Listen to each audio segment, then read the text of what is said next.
సిగరెట్ను కూడా ప్రమోట్ చేసిన ప్రపంచం ఇది.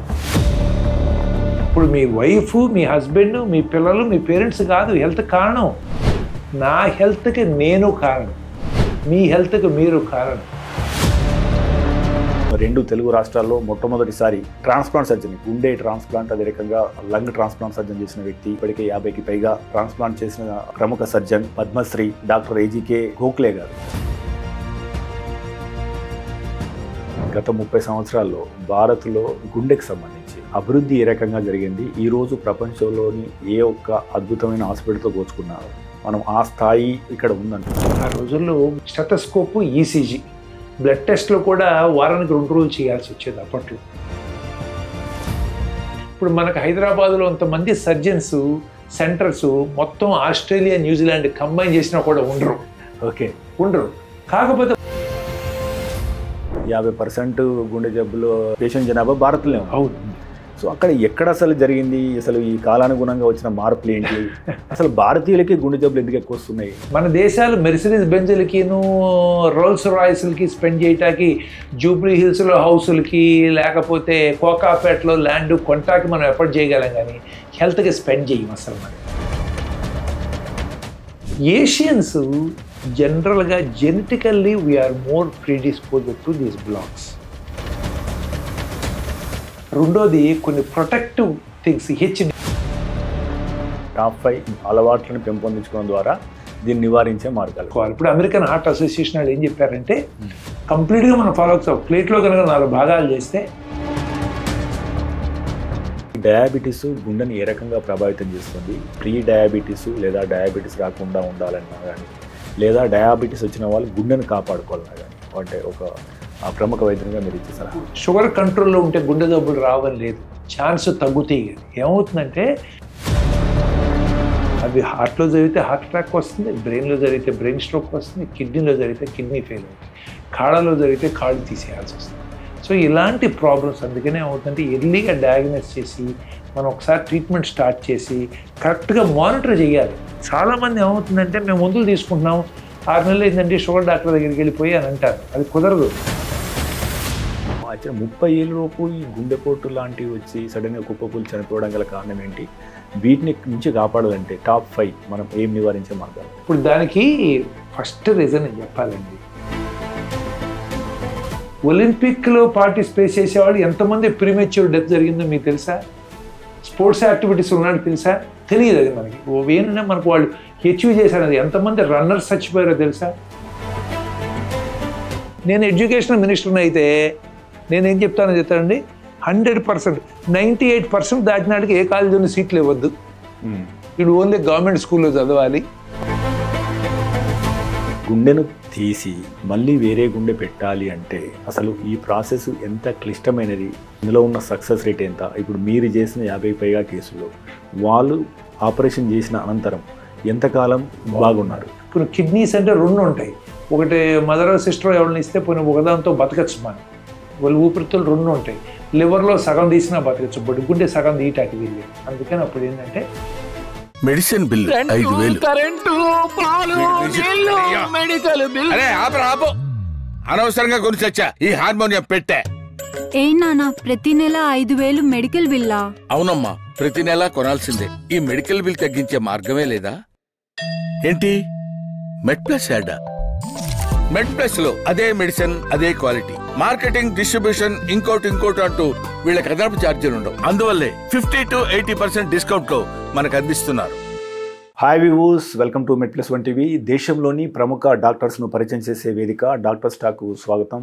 ప్రస్తుతం మనం అపోలో జూబ్లీస్లో ఉన్నాం. మరో ప్రఖ్యాత డాక్టర్ను మీకు పరిచయం చేయబోతున్నాను. మన తెలుగువాడు, అదే రకంగా ముఖ్యంగా మన 2 తెలుగు రాష్ట్రాల్లో మొట్టమొదటిసారి ట్రాన్స్ప్లాంట్ సర్జరీ, గుండె ట్రాన్స్ప్లాంట్, అదే రకంగా లంగ్ ట్రాన్స్ప్లాంట్ సర్జన్ చేసిన వ్యక్తి, ఇప్పటికే 50కి పైగా ట్రాన్స్ప్లాంట్ చేసిన ప్రముఖ surgeon Padmashri doctor AGK Gokhale గారు ప్రస్తుతం మనతో ఉన్నారు. ప్రముఖ కార్డియోథొరాసిక్ అండ్ ట్రాన్స్ప్లాంట్ సర్జన్. ఆయన అడిగి యాక్చువల్గా జనరల్గా ప్రపంచంతో పోలిస్తే భారతీయులకు ఎందుకు గుండె జబ్బులు వస్తున్నాయి, అదే రకంగా ఈ గుండె వైద్యంలో గత 20 సంవత్సరాలుగా వచ్చిన మార్పులు ఏంటి, ముఖ్యంగా భారతీయులు ఈ గుండె జబ్బులను తగ్గించుకోవాలంటే ఏం చేయాలి అనే అంశాల మీద అవగాహన పెంచుకునే ప్రయత్నిద్దాం. డాక్టర్ గారు నమస్తే అండి. నమస్కారం అండి. మీరు 3 దశాబ్దాల పైగా వైద్య రంగంలో ఉన్నారు. ఇప్పటికే ఆల్మోస్ట్ ఒక 15,000 పైగా సర్జరీలు చేశారు. అదే రకంగా ముఖ్యంగా ట్రాన్స్ప్లాంట్ సర్జన్స్ కూడా ఆల్మోస్ట్ 50 పైగా చేశారు. మీ జర్నీ యాక్చువల్గా చాలా మంది వైద్యులకి ఒక ప్రేరణగా నిలుస్తుంది. సో మీ గురించి తెలుసుకోవాలని చాలామంది వైద్యులు అదే రకంగా ప్రజలు కూడా అనుకుంటారు యాక్చువల్గా.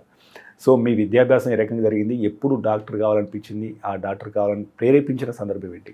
ఏంటంటే ఇప్పుడు మోస్ట్ ఆఫ్ ది మా ఏజ్లో ఉన్న వాళ్ళందరం కూడా ఏంటంటే చాలామంది కూడా విలేజ్ బ్యాక్గ్రౌండ్ నుంచి స్టార్ట్ అయిన బ్యాచ్ ఇది. నేను ఆంధ్రప్రదేశ్లో కృష్ణా జిల్లాలో గుడివాడ పక్కన తమిరిస గంటావారిపాలెం అని ఒక హ్యామ్లెట్ ఉండేది. ఒక చెరువు చుట్టూ 10 ఇళ్ళు ఉండేవి. అక్కడ స్టార్ట్ అయింది అది. నేను పుట్టం అయితే విజయవాడలో పుట్టాను, బట్ స్కూలింగ్ అంతా కూడా గంటావారిపాలెంలో జరిగింది. ఆ రోజుల్లో ఏంటంటే మరి రోడ్లు లేవు, కరెంట్ లేదు, అట్లా నడిచేది. తర్వాత హై స్కూలింగ్ అంతా కూడా తమిరిస్లో చేశాను. తర్వాత మా బ్రదర్ ఆప్థాల్మిక్ సర్జన్, నాకంటే పెద్దవాళ్ళు 3 ఉన్నారు, వాళ్ళు బాగా చదివారు. సో చదువుకుంటంలో నేనేం క్రెడిట్ తీసుకుంటాక లేదు, ఎందుకంటే నాకు వేరే చాయిస్ లేదు. మా పేరెంట్స్ ఇద్దరు కూడా అగ్రికల్చరల్ ఫ్యామిలీ, 3వ తరగతి 4వ తరగతి చదివారు. అంటే చిన్నప్పుడే వాళ్ళకి ఏంటంటే వీళ్ళకి బాగా చదువుకుంటే కానీ ఫ్యూచర్ లేదు, బాగా చదువుకోవాలి, బాగా పైకి రావాలి, పిల్లలు అభివృద్ధి చెందాలి, మా ఫ్యామిలీకి మరి దేశంలో కూడా వాళ్ళకి అంత కాంట్రిబ్యూట్ చేయాలనే భావాలు ఉండేవి వాళ్ళకి. అదేంటే పోస్ట్ ఇండిపెండెన్స్ ఎరా. ఓకే. అందుకనే నా పేరు గోపాలకృష్ణ గోఖలే అని కూడా పెట్టడం జరిగింది. ఓకే. లేకపోతే అది మహారాష్ట్రియన్ నేమ్ కదా. అవునవును. అలా ఉండేవి. అట్లా తర్వాత మా బ్రదర్ ఆప్థల్మాలజిస్ట్ గుంటూరులో ప్రాక్టీస్ చేసేవారు. సో ఎడ్యుకేషన్ గుంటూరు రావడం జరిగింది. ఇంటర్మీడియట్, ఎంబీబీఎస్, ఎంఎస్ అంతా గుంటూరు మెడికల్ కాలేజీలో చేశాను. తర్వాత సిఎంసి వెల్లూరులో హార్ట్ సర్జరీ చేశానండి. తర్వాత కొంతకాలం ఆస్ట్రేలియా, అమెరికాలో హార్ట్ సర్జరీ, ట్రాన్స్ప్లాంటేషన్ వీటి మీద ట్రైనింగ్ పొంది ఇంకా మనం ఉంటే ఇంకా వెనక్కి రావటం కష్టం, సుఖానికి అలవాటు అయిపోతాం. మన దేశంలో చాలా ఆపర్చునిటీస్ ఉన్నాయి. మా పేరెంట్స్ కూడా మనం ఎప్పుడు రావాలని అనుకునేవారు. మా ఇల్లాస్ కూడా నా వైఫ్ ఒక్కటే కూతురు, వాళ్ళకు కూడా వెనక్కి రావాలి అని వాళ్ళకు ఉండేది, మాకు కూడా రావాలని ఉండేది గట్టిగా. ఎందుకంటే we never had a doubt, ఈ కంట్రీలో ఆపర్చునిటీస్కి ఛాలెంజెస్కి తక్కువ లేవు, చాలా మనం కాంట్రిబ్యూట్ చేయొచ్చు అనే ఉద్దేశంతో రావటం జరిగింది. తర్వాత ఇక చాలా కాలం అప్పటి నుంచి 96 నుంచి కూడా నేను హైదరాబాద్లోనే ఉన్నానండి. ఓకే. వేరియస్ హాస్పిటల్స్లో. మరి మన దేశంలో ఉన్న కండిషన్స్ మనకు తెలుసు, హెల్త్ ప్రొవిజన్ ఎలా ఉందనేది తెలుసు. మరి మిగతా దేశాల్లో కూడా వాళ్ళ గవర్నమెంట్ ఎలా చూసుకుంటుంది, మరి పౌరులు కూడా వాళ్ళ రెస్పాన్సిబిలిటీ ఎలా తీసుకున్నారు, ప్రొఫెషనల్గా ఉందని తెలుసు. సో ఈ కాంబినేషన్స్ అంతా చూసుకున్న తర్వాత మేము కూడా ఏంటంటే మనం కూడా ఏదైనా చెయ్యాలి, ముందరకు తీసుకెళ్ళాలి ప్రొవిజన్ ఆఫ్ మెడికల్ కేర్ అనే ఉద్దేశంతో చాలా రకాలుగా ప్రయత్నం చేయడం జరిగింది. మరి అలాగే ఏంటంటే హార్ట్ ట్రాన్స్ప్లాంటేషన్, లంగ్ ట్రాన్స్ప్లాంటేషన్ అప్పటి వరకు ఈ ఏరియాలో లేదు, అది స్టార్ట్ చేయడం జరిగింది. అలాగే ఒక గవర్నమెంట్ హాస్పిటల్లో కూడా మనం సర్జరీస్ ప్రొవైడ్ చేయాలి, మనం చదువుకున్న కాలేజెస్, స్కూల్స్లో మనం కాంట్రిబ్యూట్ చేయాలి కొంత. ఎందుకంటే మనం ఎంత చేసినా కూడా ప్రైవేట్ సెటప్లో ఓన్లీ ఎఫోర్డబిలిటీ వాళ్ళకి మనం చేయగలం, పూర్ పీపుల్ నిజంగా చేయలేము. ఆ ఉద్దేశంతో మేము చదువుకున్న గవర్నమెంట్ కాలేజీలు, స్కూల్స్లో హెల్త్ కేర్ అది ప్రొవైడ్ చేయాలి, ఫెసిలిటీస్ ప్రొవైడ్ చేయాలనే ఉద్దేశంతో గుంటూరు జనరల్ హాస్పిటల్లో ఓపెన్ హార్ట్ సర్జరీ ఎస్టాబ్లిష్ చేయగలిగాము, ట్రాన్స్ప్లాంట్ చేయగలిగాము. మరి 50 ఏళ్ళు పైగా హిస్టరీ ఉన్న కాలేజీ మేము ఎస్టాబ్లిష్ చేసే వరకు లేదు, కార్డియాలజీ బాగుంది కానీ. మరి ఈ రోజున మేము లేకపోయినా కూడా సర్జరీస్ నడుస్తున్నాయి, చాలామందికి ఇక్కడ కార్డియక్ సర్జరీ ప్రొవైడ్ చేయడం జరుగుతుంది. అలాగే చదువుకున్న స్కూల్లో చాలా ఫెసిలిటీస్ లేవు, స్కూల్ రూమ్స్ దగ్గర నుంచి వాటర్ ఫెసిలిటీస్ దగ్గర నుంచి అన్నీ ప్రొవైడ్ చేయగలిగాము, కంప్యూటర్స్. ఇలా ఏంటంటే మనం కొంత హెల్ప్ చేయాలి, we have to give back to the society అనే ఉద్దేశంతో అది చేయగలిగాం. అలాగే మినిమల్ యాక్సెస్ సర్జరీలో కూడా చాలామందిని ట్రైనింగ్ చేయటం. So it's a happy life looking back. That ఏంటంటే మనం చాలాసార్లు సొసైటీ నుంచి మనం చాలా తీసుకుంటాం, ఎంత ఇచ్చాము వెనకనే దాన్ని క్వశ్చన్ చేయగలిగితే చాలా ప్రశ్నార్థకంగా ఉంటుంది. కొంత చేయగలిగాం, ఇంకా చేయొచ్చు, ఇంకా చేయాలి, దానికి లిమిట్ లేదు, ఇంకా ప్రయత్నంలోనే ఉన్నాం.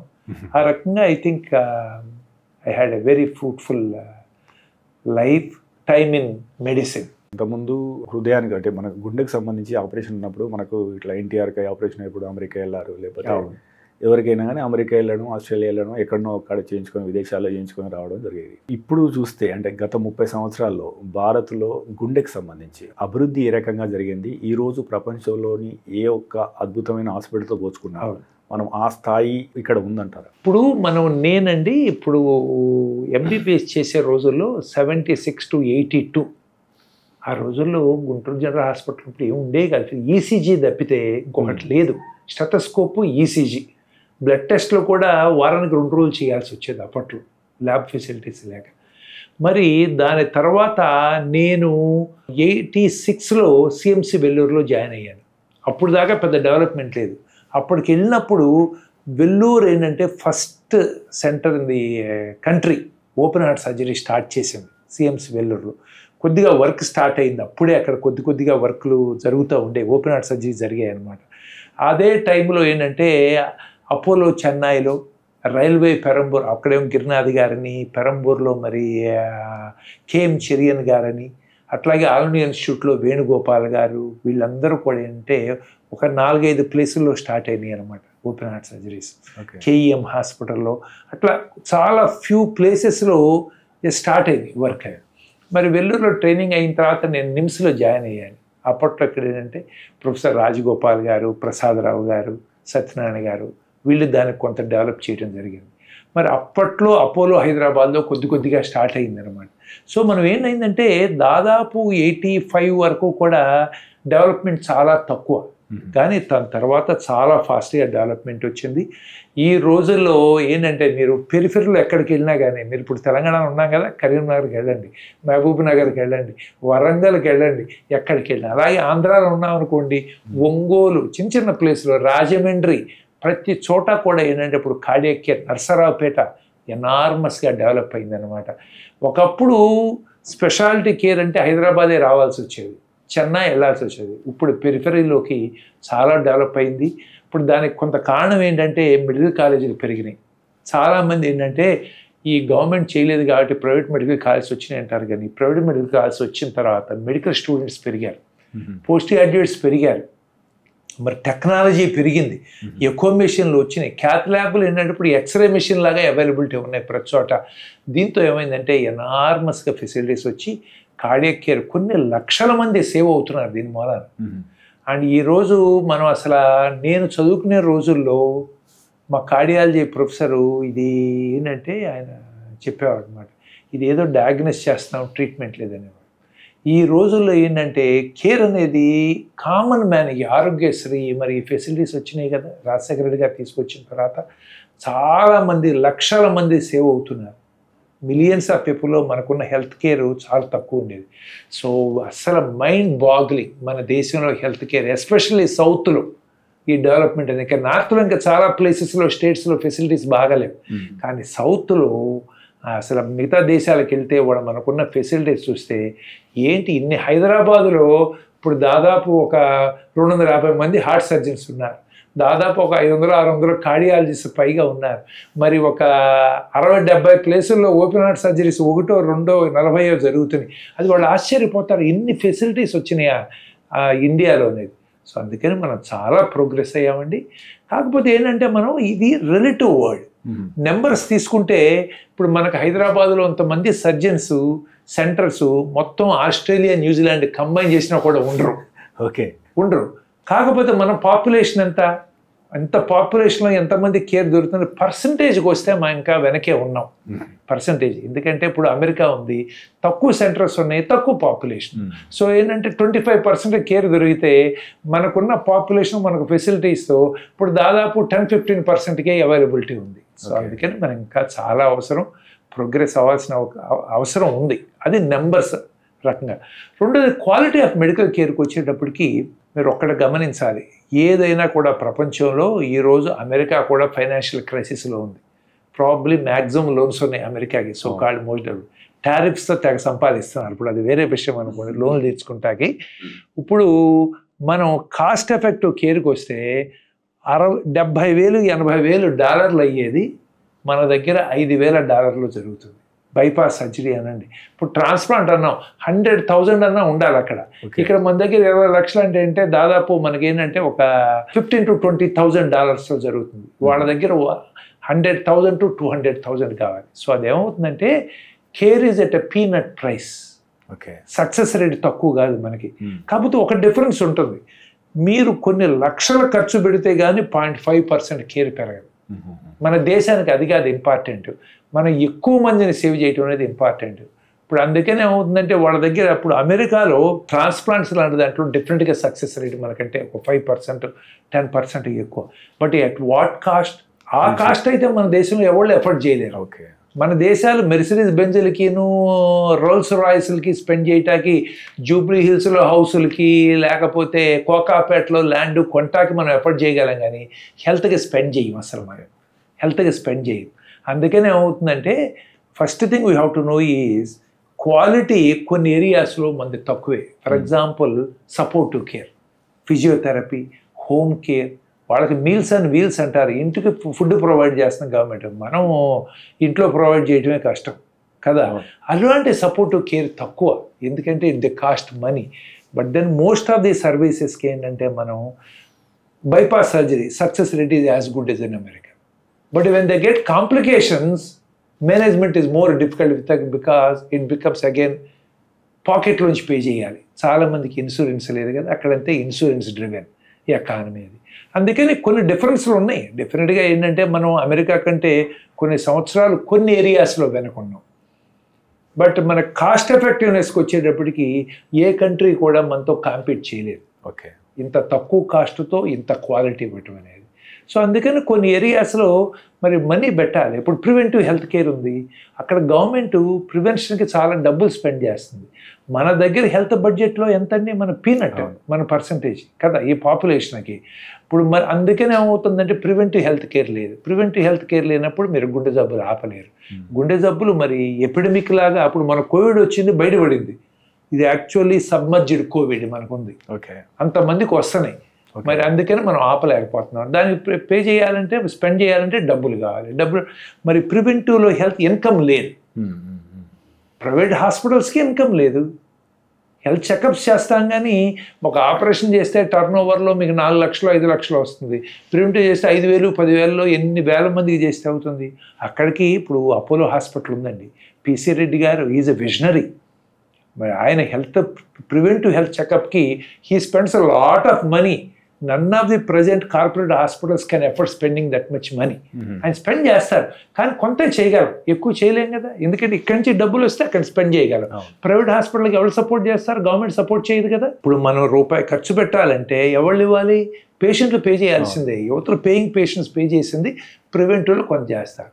అక్కడికి మేము ఇంత చేసినా కూడా కొంతమంది పేషెంట్లు వచ్చి మాకు టెస్టులు చేశారండి, 10,000 అయింది, ఏమీ లేదు, ఇది చెప్పడానికి మా 3 డబ్బులు ఖర్చు పెట్టిస్తున్నారు, కార్పొరేట్లు డబ్బులు గుంజేస్తున్నాయి అంటారు.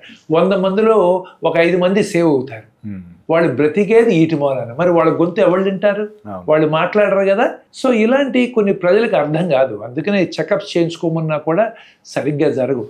సో మనకి ఏమవుతుందంటే ఇప్పుడు కేర్ ఉంది, there is not a uniform distribution. There are pockets very excellent care, pockets very bad care. But అలాంటి పాకెట్స్ ఏమవుతుందంటే, but I'm sure in the next 15 to 20 years అవన్నీ ఈవెన్ అవుట్ అయిపోతాయి. ఇప్పుడు హెల్త్ కేర్ కూడా government ఈ ఎన్సిడీస్కి చాలా importance ఇచ్చింది. మనకి తెలియకుండా ఇటు గ్రౌండ్ లెవెల్ పిహెచ్సి లెవెల్లో, ఇప్పుడు హెల్త్ వర్కర్స్ లెవెల్లో బీపీ రికార్డింగ్లని, షుగర్ మానిటరింగ్ అని ఇవన్నీ జరుగుతుంది. బట్ ఈ రిజల్ట్స్ బయటికి రావడానికి చాలా టైం పడుతుంది అనమాట.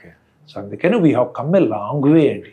అసలు మైండ్ బాగ్లింగ్. మేము వచ్చినప్పుడు మేము చదువుకునే రోజుల్లో అసలు ఇలాంటివి జరుగుతాయా? ఇలాంటి హెల్త్ కేర్ ప్రొవైడ్ చేయగలమా? ఇప్పుడు మనం ఫ్లైట్లో హార్ట్ ట్రాన్స్పోర్ట్ చేస్తున్నాం, చెయ్యాలి. ఫ్రీ పేషెంట్స్కి మనకి మిలిటరీ వాళ్ళు, అదే ఆర్మీ వాళ్ళు, లేకపోతే private company people they are giving their flights. Last time నేను గుంటూరు జనరల్ హాస్పిటల్లో హార్ట్ తీసుకురావాలంటే మన నెల్లూరు నుంచి ఒంగోలులో ఉన్నటువంటి షిప్పింగ్ కంపెనీ వాళ్ళు చాలామంది హెల్ప్ చేశారు. నవభారత్ వాళ్ళు ఆ రోజుల్లో వాళ్ళు అక్కడ దాన్ని ఆర్గనైజ్ చేస్తారు. వాళ్ళు ప్రైవేట్ హెలికాప్టర్ ఇచ్చారు. ఇలా ఏమవుతుందంటే ఫిలాంథ్రఫీ పెరుగుతుంది.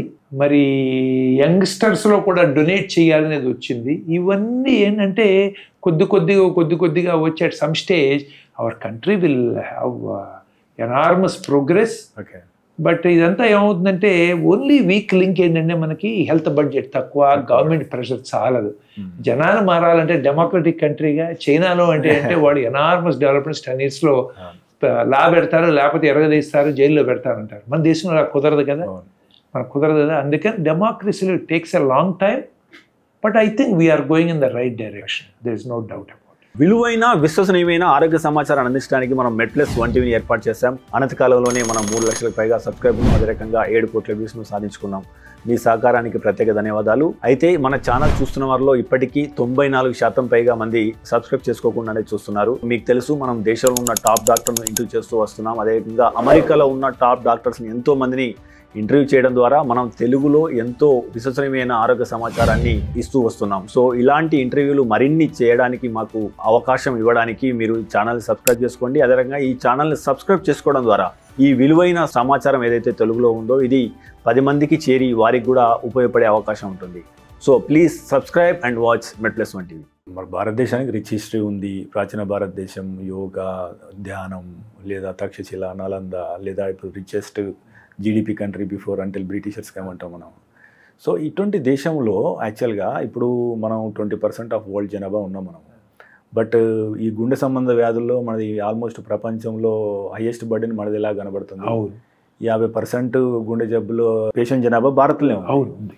సో అక్కడ ఎక్కడ అసలు జరిగింది, అసలు ఈ కాలానుగుణంగా వచ్చిన మార్పులు ఏంటి, అసలు భారతీయులకి గుండె జబ్బులు ఎందుకు ఎక్కువ వస్తున్నాయి అంటే మీరు ఒకటి అన్నారు చూసారా. ఫస్ట్ థింగ్ దీనికి వెళ్ళి ఈ కారణాలు ఎందుకు వస్తున్నాయి మాట్లాడే ముందర ఒకటి మాట్లాడాలి మనం. ఏ కంట్రీ అయినా ఏదైనా కూడానండి, nature has got a beautiful mechanism. Even out అయిపోతుంది. డబ్బులున్నాడు దగ్గర డబ్బులు తగ్గుతాయి, లేనాడికి పెరుగుతూ ఉంటాయి. ఓకే, రిచ్ కంట్రీ పూర్ అవుతుంది, పూర్ కంట్రీ రిచ్ అవుతుంది. ఎందుకంటే మనిషి మెంటాలిటీలో డబ్బులు లేనప్పుడు అణిగిమణిగి ఉంటాం, డబ్బులు రాగానే గర్వం పెరుగుతుంది. గర్వం పెరిగినప్పుడు మొత్తం పోతున్నాం, మళ్ళీ కిందకు వస్తాం. ఈ సైకిల్ ఎప్పుడు జరుగుతూ ఉంటుందండి. ఇప్పుడు భారతదేశం ఒకప్పుడు చాలా గొప్పది, చాలా ప్రిన్సిపల్స్ ఉన్నాయి. ఇప్పుడు అడుక్కునేవాళ్ళు తక్కువ ఉండేవాళ్ళు, ఎందుకంటే ఏదైనా ఉంటే షేర్ చేసుకునేవాళ్ళు. అది అయిపోయిన తర్వాత ఏమైందంటే ఓవర్ కోర్స్ ఆఫ్ టైం మనం సర్వెంట్ మెంటాలిటీలోకి వెళ్ళాం. ఈ బ్రిటిషర్స్ వచ్చారు, ఇవన్నీ వచ్చిన తర్వాత మన మైండ్ సెట్ ఎలా తయారైందంటే మనం ఎక్కువ మాట్లాడతాం, తక్కువ చేస్తాం. Today I cannot feel proud of our mentality.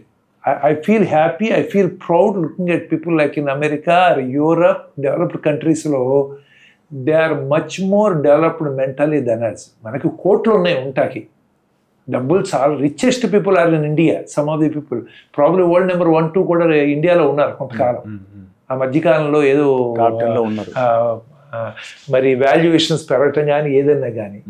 But ఓవరాల్గా అండి వీఆర్ వన్ ఆఫ్ ది, డెఫినెట్గా I feel bad to say that we are one of the worst mentality people in the world. We talk more and do less. లేచి దగ్గర నుంచి మనం ఏంటంటే transparency అనేది తగ్గిపోయింది. మన సొసైటీ గురించి మనకు అవుట్లుక్ తగ్గిపోయింది.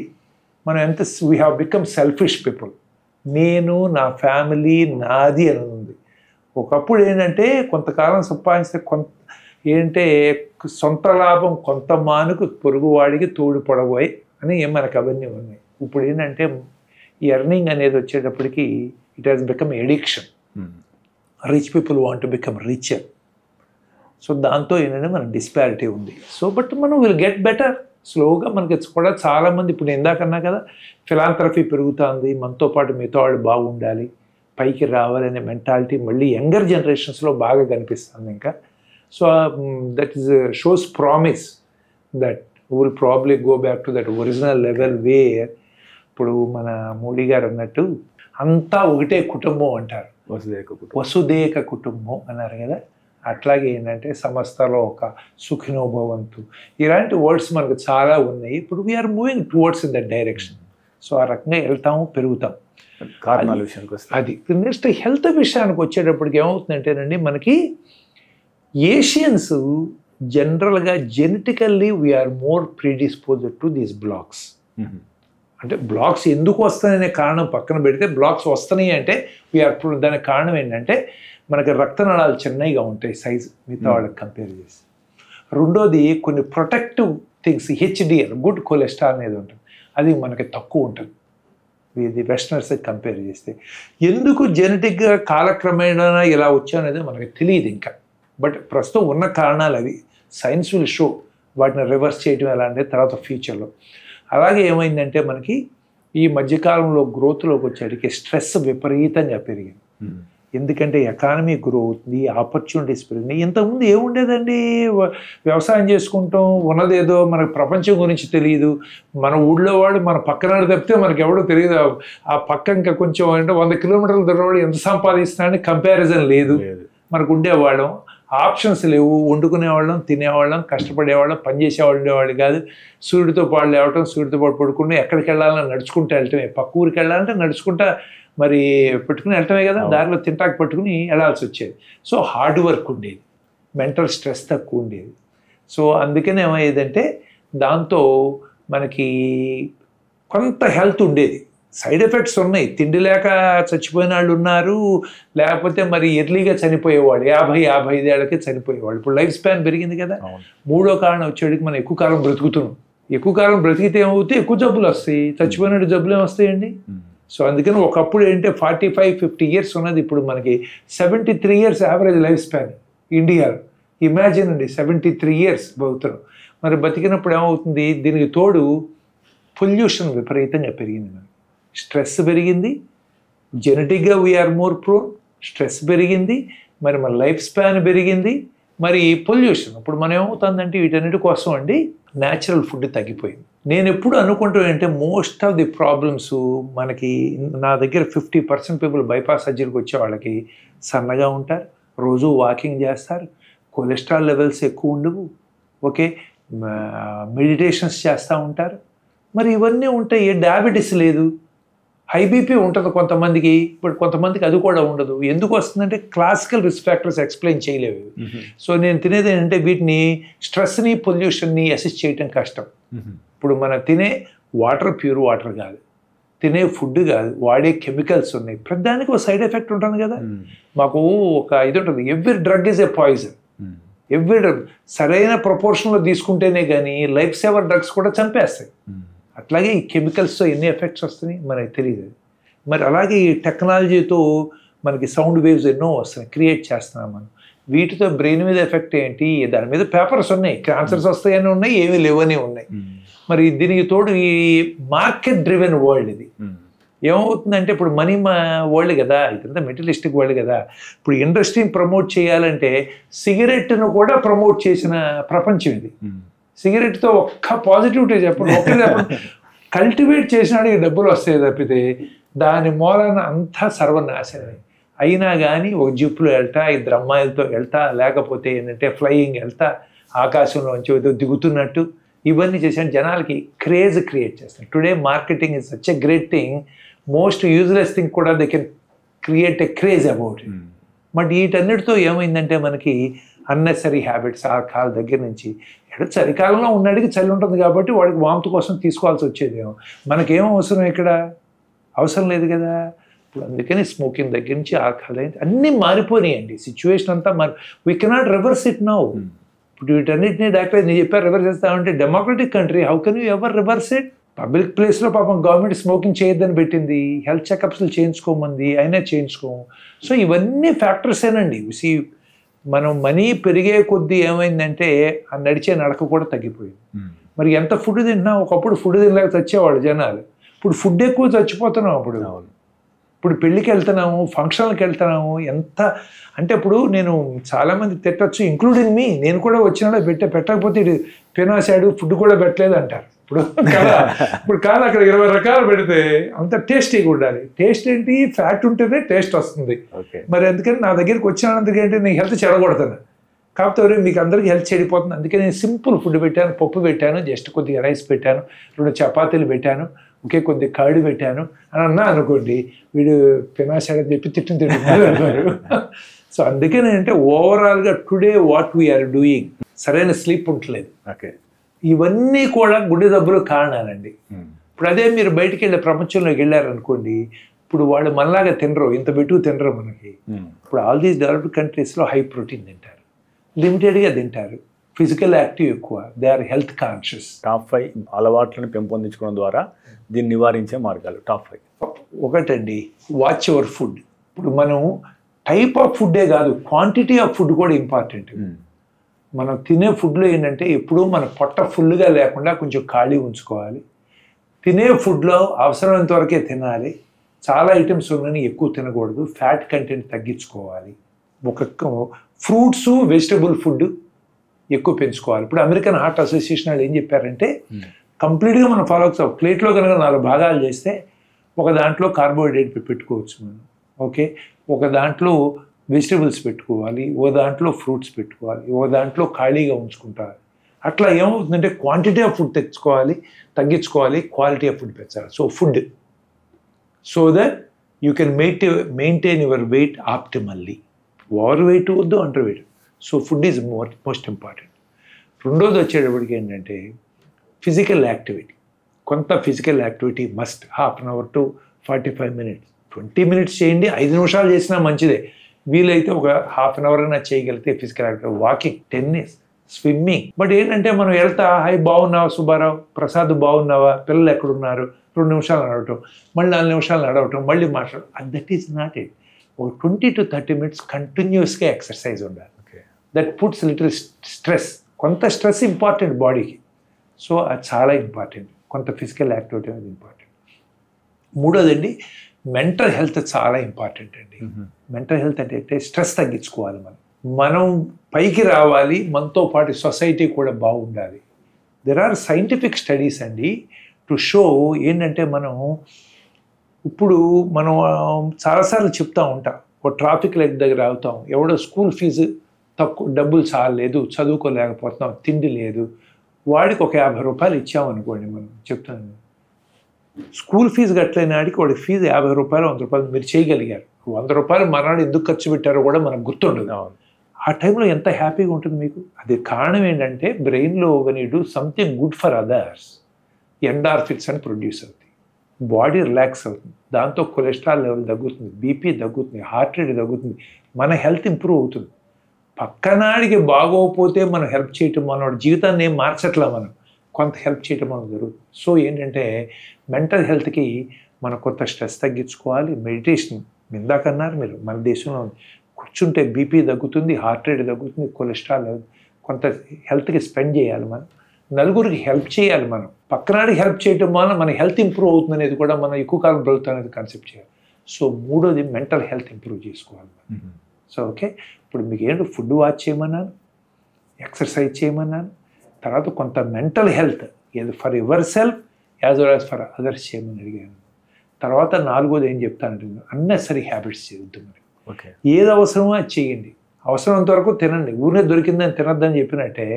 అట్లాగే ఏంటంటే మనకి ఇప్పుడు మాకు చాలామంది ఫ్రెండ్స్ ఉంటారు, వాళ్ళు చెప్తారు కొత్త రెస్టారెంట్ వచ్చింది, అసలు ఎంత బాగుందో, ఎంత ఫుడ్ పెట్టారు, అసలు నేను లాస్ట్ వీక్ అక్కడికి వెళ్ళాను, నెక్స్ట్ వీక్ ఇక్కడికి వెళ్తున్నాను, నాకు చాలా గదవలాగా ఫీలింగ్ వస్తుంది అక్కడ చెబుతుంటే. నేను ఎక్కడికి వెళ్ళట్లేదు, వెళ్తున్నాను. ఏంటంటే ఒక రకమైన క్రేజ్ క్రియేట్ చేస్తారు కదా, దానికి పడద్దు. వాడు తాగుతున్నాడు, వాడు ఏదో ఫారిన్ నుంచి తీసుకొచ్చి తాగాడు, గోవా నుంచి తీసుకొచ్చి తాగాడు, అవేమి హెల్తీ హ్యాబిట్స్ కాదు. తీసుకుంటే తీసుకోండి, but moderation in life is most important for everything. మీకు mutton important, eat in moderation. Chicken you like it, eat in moderation. You like sweets, eat in moderation. రోజు 2 బదులు హాఫే తిను, 4 రోజుల బదులు 2 రోజులు తిను. ఎందుకు ఇష్టమని కూడా మానేస్తే ఇంకెందుకు 100 ఏళ్ళు బతికి మనం. Everything in moderation. So I tell that don't fall for these things. మనం కొంచెం మారల్స్, ఎథిక్స్ మనం ఫాలో అవ్వాలి. ప్రీవియస్ పీపుల్లో ఎథిక్స్ ఉండేవి, మనకు ఇప్పుడు నిజంగా ఎథిక్స్ అనే దానికి డెఫినేషన్ రోజు మార్చాలి మనం. వేరే పొలిటికల్ లీడర్స్ అనండి, ప్రొఫెషనల్స్ అనండి, కామన్ మ్యాన్ అనండి, అందరికీ మారిపోయింది మనకి ఎథిక్స్ అనేది. మనకి తెలుసు కదా, మనకు అందరికీ లోపల తెలుసు, బయట చెప్పకపోయినా ఎంత రిలేటివ్గా అయిపోయినాయి అనేది. సో అందుకేనంటే don't fall for unnecessary things. 5th point ఏంటంటే ప్లీజ్ టేక్ హెల్త్ ఇన్సూరెన్స్. మీరు ఎన్ని చేసినా కూడా హెల్త్ అనేది గ్యారంటీడ్ కాదు. ఎక్కువ కాలం బ్రతుకుతాం, అయితే గుండె జబ్బులు వస్తాయి, లేకపోతే క్యాన్సర్లు వస్తాయి, లేకపోతే ఆల్జైమర్స్ వస్తుంది. మనకు తప్పదు, మనం బ్రతుకున్నంత కాలం ఇంత ముందులా కాదు, ఎక్కువ కాలం బ్రతుకుతాం. డాక్టర్ దగ్గరికి ప్రతివాడు వెళ్ళాల్సిందే, ఏదో ఒక మందు తీసుకోవాల్సిందే. మనం దగ్గరికి వెళ్ళినప్పుడు మంచి హాస్పిటల్కి వెళ్ళాలి, మంచి డాక్టర్ కావాలి అంటే మీకు హెల్త్ ఇన్సూరెన్స్ ఉండాలి. బట్ ఇంపార్టెంట్ థింగ్ నేను చెప్తానంటే బళ్ళు కొనుక్కుంటున్నాం, స్కూటర్లు కొనుక్కుంటున్నాం, థర్డ్ పార్టీలు ఏందే బండి బయటికి రాదు. పిల్లల్ని అంటున్నాం, యంగ్ వయసులో హెల్త్ ఇన్సూరెన్స్ తీసుకుంటే స్కూటర్ ఇన్సూరెన్స్ కంటే తక్కువ కాస్ట్లోనే మనకి ఇన్సూరెన్స్ వస్తుంది. మనకి నీ వెహికల్స్ కంటే హెల్త్ ఇన్సూరెన్స్ మోస్ట్ ఇంపార్టెంట్. తీసుకునేటప్పుడు ఒకటి గమనించాలి మీరు, చాలా కంపెనీలు ఉన్నాయి, వీటిలో చాలా లూప్ హోల్స్ ఉంటాయి. పూర్తి అమౌంట్ పే చేయట్లేదు వీటి హెల్త్ ఇన్సూరెన్స్లు కూడా. చాలా ఈ గవర్నమెంట్ ఇన్సూరెన్స్లు కావచ్చు, ప్రైవేట్ ఇన్సూరెన్స్. కాబట్టి అది నేను పేర్లు చెప్పను, ఎందుకంటే it's not right on my part to point out. Most insurance companies కూడా ఏంటంటే వాళ్ళు మనీ చేసుకుంటే అవి పెట్టినవి తప్పితే మన గురించి కాదు. కాబట్టి మనకు పూర్తిగా హెల్త్ కవరేజ్ ఇస్తుందా, మన ఫ్రీడమ్ ఉందా లేదా, మనం డాక్టర్ని చూజ్ చేసుకుంటాక లేదా, హాస్పిటల్స్లో పూర్తిగా ఇస్తారా. ఒక్కోసారి బెడ్కి మీకు 100 రూపాయలు ఇస్తామంటారు. 100 రూపాయలు ఏ హాస్పిటల్లో బెడ్ రాదు, మీ మడత మంచం తెచ్చి చేసుకుంటారంటే కూడా స్పేస్ ఇవ్వరు హాస్పిటల్లో. సో ఇలాంటి చాలా లూప్ హోల్స్ ఉన్నాయండి. సో అది గ్రౌండ్ వర్క్ మీరు చేసుకోవాలి. ఈ 5 పాయింట్లు చెప్తానండి. చెబితే చాలా కాలం మనం హెల్తీగా, జబ్బు వచ్చినా హ్యాపీగా ఉండడానికి అవకాశం ఉంది. అయితే ఇప్పుడు మన భారత్లో ముఖ్యంగా ఇప్పుడు డయాబెటీస్ ఉన్న వాళ్ళ సంఖ్య కూడా అధికంగా ఉంది. ఈ డయాబెటీస్తోని గుండె సంబంధించిన వ్యాధులు అధికమవుతున్నాయి. డయాబెటీస్ గుండెని ఏ రకంగా ప్రభావితం చేస్తుంది? ప్రీ డయాబెటీస్ లేదా డయాబెటీస్ రాకుండా ఉండాలన్నా కానీ, లేదా డయాబెటీస్ వచ్చిన వాళ్ళు గుండెను కాపాడుకోవాలన్నా కానీ, అంటే ఒక ప్రముఖ వైద్యునిగా మీరు ఇచ్చేసారు. ఇప్పుడు హెల్త్ ఇన్సూరెన్స్ అనేటప్పటికి ఏమవుతుందండి, కొన్ని హెల్త్ చెకప్స్ వాళ్ళు చేయిస్తారు కంపల్సరీగా. ఓకే. అట్లాగే ఏంటంటే తీసుకునే ముందు చేయించుతారు. అందుకని దాని గురించి ఎక్కువ చెప్పలేదు. యాక్చువల్గా మనకి 35 ఇయర్స్ నుంచి దాటిన వాళ్ళందరూ కూడా మనకు గుండె జబ్బులు ర్యాంపెంట్గా ఉన్నాయి కాబట్టి checkups once in 2 years, once in year me doctor చెప్తారు, చేయించుకోవాలి. ఎందుకంటే చాలాసార్లు ఈ షుగరు, బీపీ అనేది మనకి ఇప్పుడు మన స్ట్రెస్ మూలాన, లైఫ్ స్టైల్ మార్చడం మూలాన వీటిని లైఫ్ స్టైల్ డిసీజ్ ప్రాబ్లమ్స్ అంటాం. యాక్చువల్ డిసీజ్ అంటాక లేదు. 1/3 of the people have got diabetes. 3వ వంతు వాళ్ళకి హైపర్ టెన్షన్ ఉంది. మరి దాదాపు ఒక 3వ వంతు వాళ్ళకి ఒబేసిటీ ప్రాబ్లమ్స్ ఇవన్నీ ఉన్నాయి. వీటి మూలన ఏమవుతుందంటే షుగర్ లెవెల్స్ పెరిగి, ఈ కొలెస్ట్రాల్ లెవెల్స్, ట్రైగ్లిజరైడ్స్ లెవెల్స్ ఇవన్నీ పెరిగి మల్టిపుల్ ఫ్యాక్టర్స్ ప్లే చేస్తాయి రోలు. ఈ ఫ్యాట్ డిపాజిషన్స్, కాల్షియం డిపాజిషన్స్ అనేవి జరగడం స్టార్ట్ అవుతాయి అన్నమాట ఇయర్లీగా. అవి హార్ట్లో జరిగితే హార్ట్ అటాక్ వస్తుంది, బ్రెయిన్లో జరిగితే బ్రెయిన్ స్ట్రోక్ వస్తుంది, కిడ్నీలో జరిగితే కిడ్నీ ఫెయిల్ అవుతుంది, కాళ్ళలో జరిగితే కాళ్ళు తీసేయాల్సి వస్తుంది. సో ఇలాంటి ప్రాబ్లమ్స్ అందుకనే అవుతుందంటే ఎర్లీగా డయాగ్నోస్ చేసి మనం ఒకసారి ట్రీట్మెంట్ స్టార్ట్ చేసి కరెక్ట్గా మానిటర్ చేయాలి. చాలామంది ఏమవుతుందంటే మేము మందులు తీసుకుంటున్నాం, 6 నెలలు ఏంటంటే షుగర్ డాక్టర్ దగ్గరికి వెళ్ళిపోయి అని అంటారు. అది కుదరదు. ప్రతి నెల మీరు షుగర్ డాక్టర్ దగ్గరికి వెళ్ళకపోతే మీరన్నా బ్లడ్ టెస్టులు చేయించుకోవాలి. ఇప్పుడు ఒట్టి షుగర్ టెస్ట్ చేయించిన నార్మల్ HbA1c అనేది ఉంటుంది, అది కంట్రోల్లో ఉందా, కొన్ని పారామీటర్స్ మీ డాక్టర్తో మాట్లాడి చెప్తారు. అవి మీ అంతా మీరు రెస్పాన్సిబిలిటీ తీసుకుని మీరు ఫాలో అవ్వాలి. లేకపోతే ఏమవుతుందంటే రక్తనాళాలు కుంచుకుపోవటం, ఫ్యాట్లు డిపాజిట్లు రావటం, సడన్గా మూసుకుపోయి హార్ట్ అటాక్ రావటం. షుగరు అంతే, బీపీ అంతే. ఇంకొకటి ఏమవుతుందంటే కొంతమంది మా కంట్రోల్లో ఉందండి బీపీ మేము మానేసామంటారు. అలా కుదరదు. ఒక్కసారి మెడిసిన్ మొదలుపెట్టిన తర్వాత డాక్టర్ గారు చెప్పిన జాగ్రత్తలు ఫాలో అవ్వాలి. అవన్నీ ట్రీట్మెంట్ తీసుకుంటా కరెక్ట్ కంట్రోల్లో ఉందో లేదో చూడాలి. అవన్నీ చేస్తే 4 కాలాల పాటు ఉండే అవకాశం ఉంది. ఇంకోటి ఏం చెప్తున్నానంటే మీకు షుగర్ కంట్రోల్లో ఉంటే గుండె జబ్బులు రావని లేదు, ఛాన్స్ తగ్గుతాయి. కానీ ఏమవుతుందంటే మన బాడీలో మెకానిజం ఎంత బ్యూటిఫుల్ మెకానిజం, మరి దేవుడు అనండి, నేచర్ అనండి, మరి ఏదైనా ఏది క్రియేట్ చేద్దాం, ఏ మనుషులుగా మనం ఇవి క్రియేట్ చేయలేము. అంత బ్యూటిఫుల్ స్మూత్ మెకానిజం ఉంటుంది. షుగర్ అలా 100, 110కి వెళ్తే ఇన్సులిన్ 1 యూనిట్, 1/2 యూనిట్ ప్రొడ్యూస్ అయ్యి దాన్ని తగ్గిస్తుంది. 300కి వెళ్తే 10 ప్రొడ్యూస్ చేస్తుంది, తగ్గిస్తుంది. మనం ఇచ్చే ఏంటంటే ట్యాబ్లెట్ ఇప్పుడు వేసుకుంటాం, 1 గంట 2 గంటలు పనిచేస్తారా, దాని లెవెల్ తగ్గుతుంది. షుగర్ ఇక్కడ ఉంటుంది, డ్రగ్ లెవెల్ ఇక్కడ ఉంటుంది. సో అందుకనంటే మనం కంట్రోల్ చేసేది ఫిజియలాజికల్ మెకానిజం కాదు, సిస్టమ్ ఇంకా స్టేజ్కి రాలా. మనం ఏదైనా ఇంప్లాంట్ చేసి అలా దాన్ని బట్టి అది చేసే స్టేజ్ వచ్చిన రోజున బహుశా ఈ జబ్బులు తగ్గచ్చు. కానీ ఇప్పుడు షుగర్ కంట్రోల్ చేసినా కూడా గుండె జబ్బులు రావని కాదు, గుండె జబ్బులు వస్తాయి, కొంచెం అవకాశం తగ్గుతుంది. అందుకని ఈ ప్రికాషన్స్ తీసుకోవాలి, ఫాలో అవ్వాలి. ఇవన్నీ సైలెంట్ కిల్లర్స్ ఉన్నాయని చాలామంది తెలియదు, చెకప్స్కి వెళ్తేనే తెలుస్తుంది అన్నమాట. అందుకని మనం ఈ రోజుల్లో ఏంటంటే మనం జీడిపి పెరుగుతుంది, గ్రోత్ పెరుగుతుంది అని ఒక పక్కన అంటున్నాం. కానీ అన్ఫార్చునేట్లీ డయాబెటీస్కి, హైపర్ టెన్షన్కి మనం క్యాపిటల్ అయ్యాం. దానికి కారణం లైఫ్ స్టైల్ చాలా స్ట్రెస్ఫుల్ అయిపోయింది. షీర్ పాపులేషన్ మన 1/3 ఆఫ్ ది పీపుల్ అనేటప్పటికీ ఇంతకుముందు చైనాలో ఉండేది, ఇప్పుడు మనం చైనాను కూడా దాటిపోయాం కదా. సో ఇందుట్లో నెంబర్ 1, 2 ఉన్నా ఇదేమి హ్యాపీగా చెప్పుకునే సిచ్యువేషన్ కాదు, వెరీ సాడ్ సిచ్యువేషన్. ఇప్పుడు మేము ఎంతమంది 30-35 ఏళ్ళ గుండె జబ్బులు వచ్చినాడని చూసాం. హార్ట్ ట్రాన్స్ప్లాంట్ చేయాల్సి వస్తుంది, లేకపోతే వచ్చి చనిపోయినాడు ఉన్నా. మొన్నే వచ్చాడు ఒక ఆయన 40 ఏళ్ళు, డబ్బుకి కొదవలేదు. We could save. Heart attack వచ్చింది ఎందుకంటే హెల్త్ సరిగ్గా చూసుకోలేదు, ఇచ్చిన మందులు వేసుకోలేదు, చెకప్లు చేయించుకోలేదు. ఇప్పుడు మీ వైఫ్, మీ హస్బెండ్, మీ పిల్లలు, మీ పేరెంట్స్ కాదు హెల్త్ కారణం. నా హెల్త్కి నేను కారణం, మీ హెల్త్కి మీరు కారణం తీసుకోవాలి. అంతేగాని గవర్నమెంట్ బ్లేమ్ చేసి, కార్పొరేట్ బ్లేమ్ చేసి, అక్కడికి వెళ్ళాము సర్జరీ 10 లక్షలు అన్నారు మేము చేయొచ్చు. అక్కడ జబ్బు ఎందుకు వచ్చింది?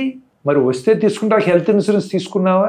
నీకు 2 కార్లు ఉన్నాయి, ఏం ఉపయోగం? ఇవేం సేవ్ చేయవు కదా. సో అందుకని హెల్త్ అనేది individual subject, not a family subject, not a government subject. అందుకని మన హెల్త్ మనం తీసుకోవాలండి. ఇవన్నీ తీస్తే కొంతవరకు మనం 4 కాలాల పాటు బాగుంటానికి అవకాశం ఉంది. మెడ్ ప్లస్ లో అదే మెడిసిన్ అదే క్వాలిటీ, మార్కెటింగ్, డిస్ట్రిబ్యూషన్, ఇంకోటి అంటూ వీళ్ళకి అదనపు ఛార్జీలు ఉండవు. అందువల్లే 50 to 80% డిస్కౌంట్ లో మనకు అందిస్తున్నారు. 30 ఏళ్ళ లోపు చనిపోయిన వాళ్ళు చాలా మంది ఉన్నారు. ఈ మధ్య వెల్ బిల్ట్ బాడీ ఉన్న కన్నడ యాక్టర్ గౌతమ్ గారు, సాయి చంద్ సింగర్, ఈ మధ్య పెళ్లిలో డాన్స్ చేస్తూ కుప్పకొని నవ్వదు, ఇవన్నీ చూస్తున్నాం మనం. యాక్చువల్గా 30 ఏళ్ళ లోపు ఈ గుండెపోటు లాంటివి వచ్చి సడన్గా కుప్పకూలి చనిపోవడం గల కారణం ఏంటి? వీటిని నుంచి కాపాడాలంటే టాప్ 5 మనం ఏం నివారించే మార్గాలు? ఇప్పుడు దానికి ఫస్ట్ రీజన్ నేను చెప్పాలండి, మనకి తెలియదు, పూర్తిగా తెలియదు. మనకి పెద్దాళ్ళలో వస్తున్న దానికే 50% తెలియదు, పిల్లలు వచ్చారని మనకు తెలియదు. కాకపోతే కొన్ని ఫ్యాక్టర్స్ ఉంటాయి. ఏమవుతుందంటే ఇప్పుడు మనం ఫస్ట్ థింగ్ మీడియా మూలన అవేర్నెస్ విపరీతంగా పెరిగింది. ఎవరిని విఐపీ చచ్చిపోతే తెలుస్తుంది, ఇంతకుముందు మామూలు ఆడు చనిపోతే తెలిసేది కాదు. ఇప్పుడు దీనికి ఏంటంటే డిస్ప్రపోర్షనేట్ అవేర్నెస్ వచ్చింది. It's good. దాని మూలన సిపిఆర్ యాక్టివిటీస్ పెరుగుతాయి, ఇవన్నీ పెరుగుతాయి. సో ఏంటంటే ఇంతకుముందు కూడా జరిగాయి, మనకు తెలిసేది కాదు. First point. రెండోది, ఇప్పుడు ఏమవుతుందంటే మనకి స్ట్రెస్ ఫ్యాక్టర్స్ విపరీతంగా పెరిగినాయి. ఇప్పుడు ఇంతకుముందు 20 ఏళ్ళు 30 ఏళ్ళ వాళ్ళకి ఒబెసిటీ ఎంత కామన్ ఉండేది, ఎంత తినేవాళ్ళం, ఎంత తాగేవాళ్ళం, ఓకే, అవన్నీ లేవు. ఇప్పుడు వీటి మూలాన ఏమవుతుందంటే డైట్ హ్యాబిట్స్ బాగా మారినాయండి. దాంతో ఫుడ్ హ్యాబిట్స్ మారి కొలెస్ట్రాల్ ఎక్కువ ఉంటుంది మోస్ట్ ఆఫ్ పీపుల్లో, మనకు తెలియదు. ఇప్పుడు మనం టెస్టులు చేస్తాం, కొంతమందికి జెనెటిక్గా కూడా కొలెస్ట్రాల్ ఎక్కువ ఉంటుంది, మనకు తెలియదు. తర్వాత మూడోది వచ్చేటప్పటికి ఏమైందంటే ఈ స్ట్రెస్ ఫ్యాక్టర్ మూలాన ఫిజికల్ యాక్టివిటీ అన్నారు, డాన్సులు అన్నారు. ఏమండి ఇంతకుముందు ఎవడు చేసేవాడండి ఇవన్నీ అబ్నార్మల్ యాక్టివిటీస్ అండి. ఇప్పుడు మా అమ్మాయి పెళ్ళికి నేను సంగీత్ చేశాను, నేను కాదట్లా, నాకు లోపల చాలా అబ్నార్మల్గా ఉంటుంది. ఇది ఎవడో కల్చర్, ఇది మన కల్చర్ కాదు. మరి జనాల కోసం మనం చేస్తున్నాము. మరి 60-70 ఏళ్ళు మరి ఎందుకు డాన్సులు చేసేవాళ్ళం అని ఇంతకుముందు చేసేవాళ్ళం కాదు కదా. ఇవన్నీ అబ్నార్మల్ ఫిజికల్ యాక్టివిటీస్. ఇప్పుడు మనం మజిల్స్ పెంచుతాం. మజిల్స్ ఎందుకు పెంచుతాము? మనం ఫిట్గా ఉండాలి కానీ ఎనార్మల్ షేపులు ఎందుకండి మనకి కాదు కదా. సో ఏంటంటే ఏ వయసులో చేయాల్సిన ఆ వయసులో చేయాలి. మనకి ఇప్పుడు ఈ ఫిజికల్ యాక్టివిటీ, ఇప్పుడు మీరు చూడండి ఒలింపిక్స్ ఉన్నాయి, మనకి ఇవన్నీ ఏంటంటే ఇప్పుడు ఆ చెన్నైలో దునపోతులతో ఎదురుగా చేస్తారు. ఇవన్నీ చూసి ఆహా ఓహో అంటారు. అవన్నీ అబ్నార్మల్. ఎంతమంది చచ్చిపోతున్నారో మీకు తెలుసా? ఒలింపిక్లో పార్టిసిపేట్ చేసేవాళ్ళు ఎంతమంది ప్రీమెచ్యూర్ డెత్ జరిగిందో మీకు తెలుసా? స్పోర్ట్స్ యాక్టివిటీస్ ఉన్నాడు తెలుసా? తెలియదు. అది మనకి ఏంటంటే మనకు వాళ్ళు అచీవ్ చేశారు. అది ఎంతమంది రన్నర్స్ చచ్చిపోయారో తెలుసా? అవన్నీ అబ్నార్మల్ యాక్టివిటీస్ మనకి. మనం we are trying to do too much అండి. ఇప్పుడు 60 ఏళ్ళలో 20 ఏళ్ళ ఉండాలంటే ఎలా కుదురుతుంది? సో అందుకని ఏంటంటే మనం ఏ వయసు మనం వచ్చింది గుర్తుపెట్టుకోవాలి. మనం వచ్చింది ఏంటంటే అసలు పర్పస్ ఆఫ్ లైఫ్ ఏంటనేది మనకి కోల్పోయింది. డబ్బులు సంపాదించడం, విపరీతమైన యాక్టివిటీస్ చేయటం, మరి డబ్బులు ఎక్కువైపోయి తెలుగులో ఇంతకుముందు పెద్ద మదం పెరిగింది అనేవాళ్ళు. మనం అలా తయారయ్యాను తప్పితే, లేకపోతే కొంత ఏదో అవసరం కొద్దీ నడిచేవాళ్ళు, అవసరం కొద్దీ దొరికింది ఏదో కాస్త తినేవాళ్ళు తప్ప ఈ ఫిజికల్ యాక్టివిటీ అనేది అబ్నార్మల్ అండి. సినిమా వాళ్ళకి మజిల్స్ కావాలి కానీ మనకి ఎందుకండి? మనం ఒకప్పుడు ఎన్టీ రామారావు గారు, నాగేశ్వరరావు ఏం మజిల్స్ ఉన్నాయండి? లేవు కదా. వాళ్ళందరూ హీరోయిన్స్, వాళ్ళందరూ ఎంత డాన్సులు చేసేవాళ్ళు, ఏమి లేదు, మామూలుగా ఉండేది. ఇప్పుడు మనం యాక్టివిటీస్ పెరిగినాయి.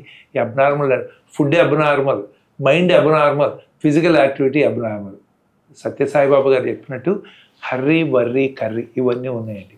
తర్వాత మూడోది ఇంకోటి ఏమైందంటే మనకి ఇప్పుడు అమెరికా లాంటి కంట్రీస్లో స్కూల్ చిల్డ్రన్ వాళ్ళు గేమ్స్ పార్టిసిపేట్ చేసేటప్పుడు వాళ్ళకి కొన్ని ఫిజికల్ టెస్టులు చేస్తారు. ఇప్పుడు మనం ఎప్పుడు పెద్దవాళ్ళ చేయించుకుంటమే కష్టం, పిల్లలకు చేయం కదా. కొన్ని గుండె జబ్బులు ఉంటాయి, కంజెనిటల్ డిఫెక్ట్స్ ఉంటాయి, హైపర్ట్రోఫిక్ కార్డియోమైపతి అని, అయోటిక్ స్టెనోసిస్ అని, కొన్ని రిథమ్ ప్రాబ్లమ్స్ అని ఉంటాయి. అందుకని ఏంటి యాక్టివిటీ చేసేటప్పుడు కొంతమంది సడన్గా చనిపోతారు. సో ఇవన్నీ ఉన్నాయన్నమాట ఫ్యాక్టర్స్. ఇవన్నీ abnormal, food abnormal, physical activity abnormal, stress abnormal, ఇవన్నీ కూడా. తర్వాత ఏంటి కొన్ని గుండె జబ్బులు కూడా. అప్పుడు మనకి every life has become precious కదండి, ఇవన్నీ ఉన్నాయండి. కాబట్టి తర్వాత కొన్ని బ్లడ్లో ఇప్పుడే తెలుస్తున్నాయి మనకి, హోమోసిస్టిన్ అని, యూరిక్ యాసిడ్ అని, ఇప్పుడు కొన్ని సబ్స్టెన్సెస్ తెలుస్తున్నాయి మనకి. వాటి మూలాన గుండె జబ్బులు వస్తాయి. ఎందుకంటే ఒకప్పుడు రిస్క్ ఫ్యాక్టర్స్ అని diabetes, hyper tension, obesity, high cholesterol, smoking, alcohol ఇలాంటివి చెప్పేవాడు. ఇప్పుడు న్యూ రిస్క్ ఫ్యాక్టర్స్ కనిపెడుతున్నాం, ఇప్పుడే బయటకు వస్తుంది. సో ఇప్పుడు అవేమని అంటే బీపీ కంట్రోల్ చేస్తున్నాం, షుగర్ కంట్రోల్ చేస్తున్నాం, అయినా జబ్బులు వస్తుంది. ఈ రిస్క్ ఫ్యాక్టర్స్ ఇంకా మనకు తెలియదు. అందుకని ఏంటంటే మనం ఏదైనా the key to life is moderation. Moderation in eating, moderation in activity, moderation in earning, moderation in education. నేను ఇంకొక పాయింట్ చెప్తానండి. ఈ రోజుల్లో పిల్లలకి ఎంత స్ట్రెస్ ఉందండి. 100%లో ఏంటండి మార్కులు, 99%లో ఏంటండి. సో నేను యాక్చువల్లీ నేను ఎడ్యుకేషన్ మినిస్టర్ని అయితే నేనేం చెప్తానండి, 100%, 98% దాటినాడికి ఏ కాలేజీలోనూ సీట్లు ఇవ్వద్దు. వీడు ఓన్లీ గవర్నమెంట్ స్కూల్లో చదవాలి, ప్రైవేట్ స్కూల్లోనూ, ఐఐఎంలోనూ, ఐఐటీలోనూ సీట్లు ఇవ్వకూడదు అని చెప్తా. ఏంటంటే అది అబ్నార్మల్ అండి. వాడు ఆడుకోవాల్సింది లేదు, నేర్చుకోవాల్సింది లేదు, సోషల్ కాంటాక్ట్స్ లేవు, బయటికి వెళ్తే ఏంటంటే ఎవరితో ఎట్లా బిహేవ్ చేయాలో తెలియట్లేదు. ఓన్లీ మార్కులు ఎడ్యుకేషన్తో వస్తే ఏమవుతుందంటే వాడికి ఈ అబ్నార్మల్ రూట్లో పెడుతున్నాం. అందుకనే సైకాట్రిక్ ప్రాబ్లమ్స్ పెరుగుతున్నాయి. బాగా చదివిన మీరు కనుక చూస్తేనండి లైఫ్లో చాలామంది ఫెయిల్యూర్స్ ఇన్ లైఫ్. ఎందుకంటే వాళ్ళకి సోషల్ స్కిల్స్ లేవు. ఈ రోజుల్లో social skills are 75%, education is 25%. But ఏమవుతుందంటే ఇప్పుడు మనం నేను పిల్లల్ని చదవాలని చెప్పాం. ఇప్పుడు వీళ్ళు తెలిసినప్పుడు లేట్ అయింది, మా పిల్లలు చెప్తే వాళ్ళు వినరు. ఎందుకంటే నువ్వు అలా మమ్మల్ని చదివించావు, ఇప్పుడు ఇలా చెప్తున్నావు, మా పిల్లలు ఏమైనా అయ్యారంటే మాకు కష్టం ఉంటుంది. అంటే అదాని, అంబానీ, లేకపోతే సచిన్ టెండూల్కర్, జిఎంఆర్ ఎవరు చదివారు? సో అందుకని ఏంటంటే ఈ 100%, 95% మార్కులు రావడం అనేది అబ్నార్మల్ అండి, రాకూడదు. We are human beings, we have to fail sometimes, we have to learn things. Perfection అనేది అబ్నార్మల్ వర్డ్ అండి. ఇప్పుడు మీరు కొన్ని సలహాలు చెప్పండి. అంటే ఇప్పుడు నీట్ ముఖ్యంగా యువతకి కానీ స్టూడెంట్స్కి కానీ అందరూ ఒత్తిడి వద్దంటారు, కరెక్టే. బట్ అది పార్ట్ ఆఫ్ లైఫ్ అయిపోయింది. పార్ట్ తగ్గించాలి అంటే మీరు చిట్కాలు ఏంటి? 100% వచ్చిన వాడికి, 95% వచ్చిన వాళ్ళకి మంచి కాలేజీలో సీట్లు ఇవ్వండి. ఓకే, రేపటి నుంచి చూడండి పిల్లల మీద అంత స్ట్రెస్ తగ్గుతుందో. మీరు చూడండి, నిజంగా దమ్మునుంటే గవర్నమెంట్ చేయమనండి, ఆ పని చేయమనండి. కాకపోతే చేయలేరు. ఏంటంటే ఓటు పాలిటిక్స్ కదా, ఇప్పుడు అందుకని చేయట్లేదు. ఇప్పుడు చెప్పేవన్నీ ఏంటంటే నేను చెప్పేవన్నీ స్లోగా మారాల్సిందే. కానీ ఇప్పుడు ఇవన్నీ అందరికీ తెలుసండి. నేను చెప్పిన ఎవరికైనా తెలియదు అనుకుంటున్నారా? పిల్లలు సూసైడ్ చేసుకున్నారు, ఇంటర్మీడియట్లో తప్పారని. దానికి కారణం ఎవరు? సొసైటీయే కదండి. ఇప్పుడు నేను చెప్పాల్సింది ఏముంది అందుట్లో? నేను అందుకే చెప్పా ఫస్ట్, దేనికైనా మోడరేషన్ ఇన్ లైఫ్. వాళ్ళకి పిల్లలకు కొంత ఆడుకోవాలి, కొంత సోషల్ స్కిల్స్, బయటికి వెళ్ళాలి, మనుషులతో కలవాలి, కొంత చదువుకోవాలి. సో మీరు ఇందాక అన్నారే, మీరు చెప్పిన పేర్లో వీళ్ళెవరు 100% మార్కులు వచ్చి పైకి వచ్చిన వాళ్ళు కాదు. వీళ్ళందరూ వెళ్ళి వాళ్ళ దగ్గర పని చేయాల్సిందే, అవునా కదా? మనం అందుకని ఏంటంటే మనం ఏదన్నా కానీ బ్యాలెన్స్ ఇన్ లైఫ్ కొంత ట్రై చేయాలి. మనం కూడా ఏంటంటే we have to spend more time with the ఫ్యామిలీగా ఒక చోట కూర్చొని భోజనం చేయటం, హ్యాపీగా మాట్లాడుకుంటాం, ఏమండి. అట్లాగే ఏంటంటే బయటికి వెళ్ళటం, లేదా రీజనబుల్గా చదువుకుంటాం. ఇవన్నీ ఏంటంటే ఒకప్పుడు చేసేవాళ్ళం. ఇప్పుడు మేము చిన్నప్పుడు అండి, ఇప్పుడు చదువుకుంటుంటే వీడికి 100% రాలేదని ఎప్పుడు గొడవ పెట్టలేదు. ఒరే చదువుకోరా, పైకి వస్తావరా, నువ్వు కొంచెం బైక్ వెళ్తావరా, నువ్వు కొంచెం ఇంతకంటే బెటర్ ఊరు వెళ్తావు, కాస్త నీ పిల్లల్ని బాగా చదువుకోవచ్చు, నువ్వు కొంచెం మంచి బట్టలు వేసుకుంటావు, మంచి షూస్ కొనుక్కుంటావు, అంతటితో ఆగిపోయేది. సో ఇవన్నీ ఇప్పుడు నేను చెప్పినవి అన్నీ కూడానండి, ఇవన్నీ మల్టిపుల్ లెవెల్స్లో రావాలి. మల్టిపుల్ లెవెల్స్ రావాలంటే ఏంటంటే మనం we have gone to that mania. ఇప్పుడు అందరం మనం ఏం చేసాం, ఇప్పుడు మా పిల్లలు కూడా అమెరికాలో ఉన్నారు, బాగా పైకి వెళ్ళాలని అమెరికా పంపించాం. ఇప్పుడు అమెరికా వాళ్ళు రూల్స్ పెట్టేటప్పటికి ఎంత టెన్షన్ పడుతున్నాం, అవునా కాదా? సొసైటీ మారుతుంది మెల్లగా. ఇప్పుడు హెల్తీగా ఉండాలంటే మాత్రం హెల్త్ అనేది చిన్నప్పటి నుంచి స్టార్ట్ చేయాలండి. ఇప్పుడు ఎడ్యుకేషన్ నన్ను అడిగితే ఎడ్యుకేషన్ స్కూల్స్లో మార్చాలి. ఏంటి వాళ్ళకి ఔరంగజేబు ఇప్పుడు వచ్చాడు, ఎక్కడ ఏ ఏరియాలో వరి పండుతుంది, ఎక్కడ వర్షం పడుతుంది, అవన్నీ వేస్ట్ స్టడీస్ నన్ను అడిగితే. ఇప్పుడు మీరు వాళ్ళకి ఏంటంటే ఇంట్రెన్సిక్గా వాళ్ళకి థింకింగ్, ఓకే, ఇంట్రెస్ట్ అవి పెంచాలి.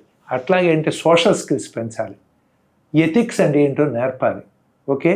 అట్లాగే ఏంటంటే హెల్త్ అనే దాని గురించి ఏం తింటే మంచిది, ఓకే, ఏమేమి ఫిజికల్ యాక్టివిటీస్ చేయాలి, మనం ఎట్లా రావాలి, ఇవన్నీ నేర్పాలి. సో నన్ను అడిగితే ఏంటి 5వ తరగతి వరకు కూడా ఓన్లీ 10% ఏబిసిడీలు, కానీ నేను 5వ తరగతిలో నేర్చుకున్న ఏబిసిడీలు ఇప్పుడు ఏం వెనకబడలేదు. నేను I'm also doing well as much as 1వ తరగతి. ఎల్కేజీ యూకేజీలు అవన్నీ ఏమీ లేవు. ఈ రోజుల్లో పేరెంట్స్ ఇద్దరు పనిచేస్తున్నారు. That's a big risk factor నన్ను అడిగితే. నేను నా వైపు ఇప్పుడు ఇవన్నీ ఏంటంటే విత్ ఎక్స్పీరియన్స్ ఐఎమ్ సేయింగ్, నేనేదో పర్ఫెక్ట్ మిగతా వాళ్ళని కాదని కాదు.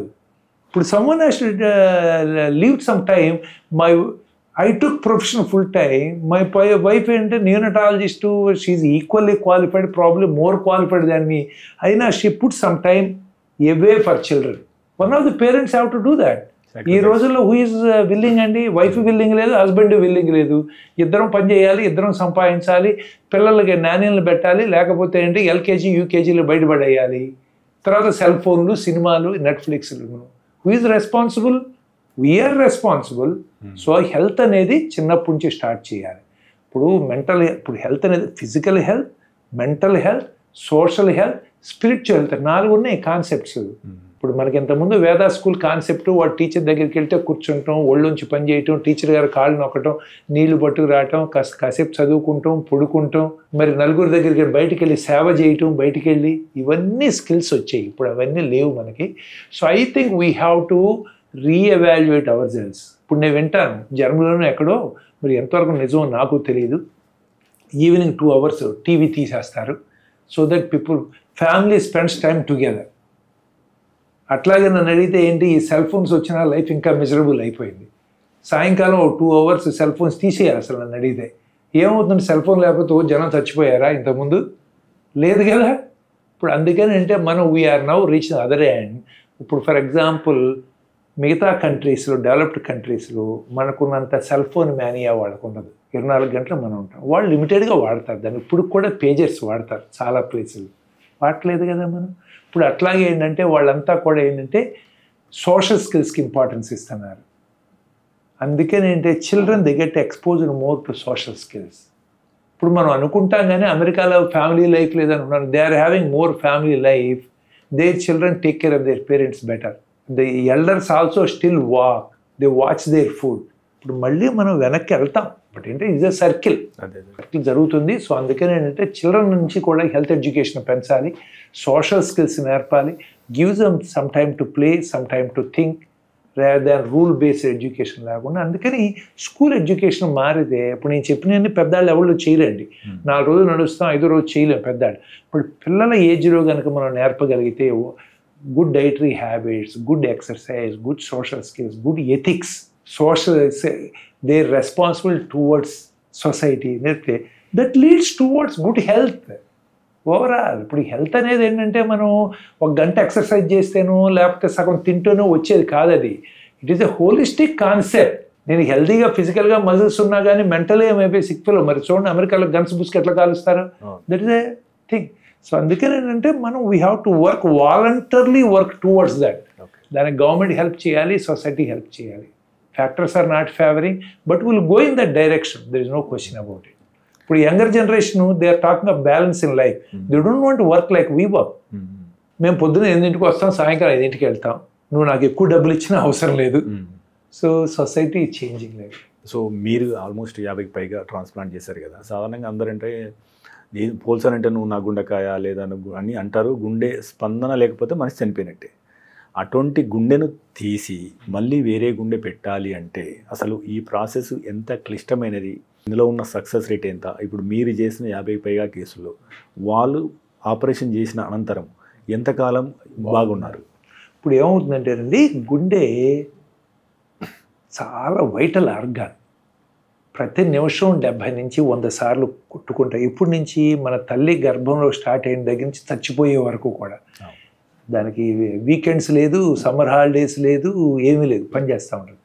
మరి అటువంటి దానికి ఏమవుతుందంటే వేరే కారణాలు, అది మనం జాగ్రత్తలు తీసుకోపోవటం కాకపోవచ్చు, లేదా ఇందాకన్నట్టు ఫుడ్ పొల్యూషన్ కావచ్చు, బయట సొసైటీ ఫ్యాక్టర్స్ అవ్వచ్చు, ఏదైనా కానీ ఒక్కోసారి దెబ్బతింటుంది. మనం చెకప్స్ చేయించుకుని ఎర్లీగా ఐడెంటిఫై చేసి ట్రీట్మెంట్ తీసుకుంటే చాలా కాలం బాగా పనిచేస్తుంది. కానీ ఒక్కొక్కసారి మనకు తెలిసేటప్పటికే డ్యామేజ్ అయిపోతుంది, అది పంపు చేయలేదు.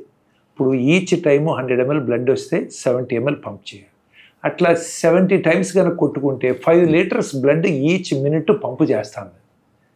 మనకు అంత పంప్ చేస్తే కానీ బాడీలో ఆర్గాన్స్ పనిచేయవు, మనం బతుకున్నాం. ఒక్కోసారి దెబ్బతిని 2-3 లీటర్లే వస్తుంది. వచ్చినప్పుడు మనకేంటి 4 అడుగులు ఇస్తే ఆయాసం వస్తుంది, నడవలేము, కాళ్ళకు వాపులు వస్తాయి. అటువంటప్పుడు ఒక్కొక్కసారి మందులతోనో ఓపెన్ హార్ట్ సర్జరీస్ కొన్ని సర్జరీలతోనో ఇంప్రూవ్ చేయడానికి ట్రై చేస్తాం. కొన్నిసార్లు స్టేజ్ దాటిపోతుంది, అది కూడా పనిచేయదు. ఇప్పుడు పూర్తిగా దెబ్బతిన్నప్పుడు వాళ్ళు కొద్ది నెలల్లోనో సంవత్సరంలో చనిపోతారు, క్వాలిటీ ఆఫ్ లైఫ్ లేదనుకున్నప్పుడు మిగతా ఆర్గాన్స్ బాగున్నాయి, గుండె కనుక పనిచేస్తే ఇంకో 5 ఏళ్ళు 10 ఏళ్ళు బ్రతకగలరు అని అనుకున్నప్పుడు ఆ గుండె మార్చాల్సి వస్తుంది. గుండె మార్చాలంటే బయట దొరకదు కదా, అది మరి న్యాచురల్ ఆర్గాన్ కదా. ఇప్పుడు కిడ్నీస్ అంటే 2 ఉంటాయి, ఒకటి మదర్ సిస్టర్ ఎవరిని ఇస్తే పోనీ ఒకదాంతో బతకచ్చు మనం, వాళ్ళు ఊపిరితులు 2 ఉంటాయి. లివర్లో సగం తీసినా బతకచ్చు, బట్ గుండె సగం తీయటానికి వీల్లేదు. అందుకని అప్పుడు ఏంటంటే ఎవళ్ళైతే వీళ్ళు బ్రెయిన్ డెత్ అయిపోయింది, అసలు కోమాలో ఉన్నారు, కాన్షియస్ అవ్వరు, వాళ్ళు గాలి పీల్చరు, మనం వెంటిలేటర్ తీస్తే చచ్చిపోతారు, ఆగిపోతుంది, ఊపిరి పీల్చలేరు కదా, ఇంకొక గంటలో గుండె ఆగిపోతుంది అనుకున్న వాళ్ళకి ఏంటంటే అప్పుడు వాళ్ళకి గుండెతో పని లేదు, కిడ్నీస్తో పని లేదు. అటువంటి వాళ్ళు కూడా వాళ్ళ గుండె బాగుండి ఏ జబ్బులు లేకుండా వాళ్ళ ఫ్యామిలీ ఒప్పుకోవాలి.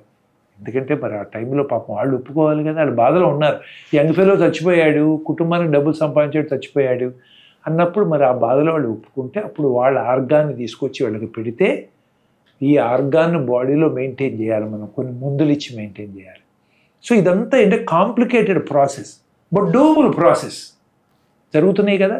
అవి ఇదంతా అంటే దాదాపు 10 to 12 hours ప్రాసెస్. అవతల బ్రెయిన్ డెత్ డిక్లేర్ చేయాలి, మళ్ళీ అక్కడ మిస్టేక్ జరగకూడదు. కొంతమంది అన్కాన్షియస్గా ఉండి లేవచ్చు కదా, మరి అది క్రైమ్ కదా మేము తీయటం. అందుకని గవర్నమెంట్ కొన్ని లాస్ పాస్ చేస్తుంది, ఈ టెస్టులు చేయాలి, 3-4 డాక్టర్ కలిపి చేయాలి, మళ్ళీ 6 గంటల తర్వాత మళ్ళీ రిపీట్ చేసి చూడాలి, మిస్టేక్ జరగకుండా ఫుల్ ప్రూఫ్ చేయటం, ఇవన్నీ అవ్వాలి.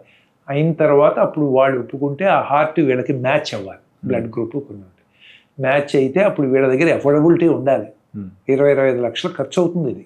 మరి అప్పుడు అది మనం పోలీసు వాళ్ళ హెల్ప్ తీసుకుని మరి వేరే హాస్పిటల్ నుంచి గ్రీన్ ఛానల్లో తీసుకురావాలి. ఎందుకంటే హార్ట్ డిస్కనెక్ట్ చేసినాక పెట్టినప్పుడు 4 గంటలే టైం దానికి బ్రతకటానికి ఇప్పుడు ఎగ్జిస్టింగ్ సిచ్యువేషన్లో. మరి అంతకంటే ఎక్కువైతే హార్ట్ పనిచేయదు.